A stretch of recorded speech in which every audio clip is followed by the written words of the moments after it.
అందరూ వరుస క్రమంలో వాళ్ళు సిద్ధంగా ఉండాలని కోరుకుంటున్నాము. మరొకసారి అందరికీ హ్యాపీ రిపబ్లిక్ డే.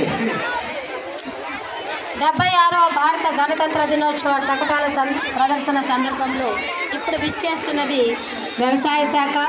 కష్టించి సమటోడ్చి వ్యవసాయం చేసే రైతన్నకు సహాయంగా చేదోడుగా వెన్నుతన్నులకు ఉన్నాయి ప్రకృతి వ్యవసాయ పద్ధతులు, విధి విధానాలు. ప్రస్తుత పరిస్థితుల్లో పెట్టుబడి లేని ప్రకృతి వ్యవసాయం ఒక్కటి నేటి రైతాంగానికి సరైన మార్గం. దేశీయ గోవు పేడ, పంచతం, పుట్టమన్నం మరియు ప్రకృతి వనరులను కుడిమి తల్లికి అందించి జీవరాశులను పెంపొందించి ప్రకృతి వ్యవసాయం ద్వారా రైతు ఆర్థిక సంక్షోభాన్ని అంతం చేసి ఆర్థిక పుష్టికి నాంది పలుకుదాం.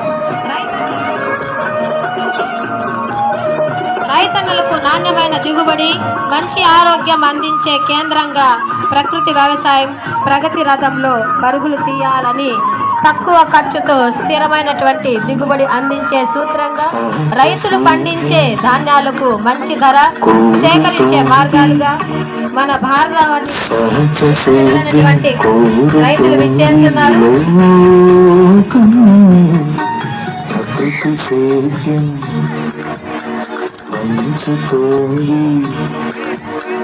ప్రకృతి సేద్యం పంచుతోంది. మన అందరి అన్న ప్రదాత రైతులు చూడండి ఎంత బాగున్నారు. రైతన్న లేదే మనకు పువ్వు లేదండి. మనకు పువ్వు పెట్టి అన్నదాతలకు మరొకసారి ధన్యవాదాలు. రైతే రాజు, దేశానికి వెన్నముక రైతన్న. రైతన్న నీకు జోహార్లు. ప్రకృతి సేద్యం పంచుతోంది.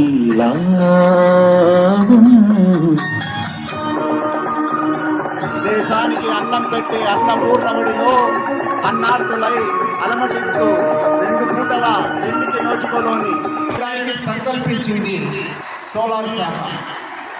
ఈ పథకం ద్వారా గృహ వినియోగదారులకు 1 kV లోడుకు 30,000, 2 kV లోడులకు 60,000 మరియు 3 kV అందుకు మించి లోడుకు 78,000 రూపాయలు సబ్సిడీ ఇవ్వడం జరుగుతుంది.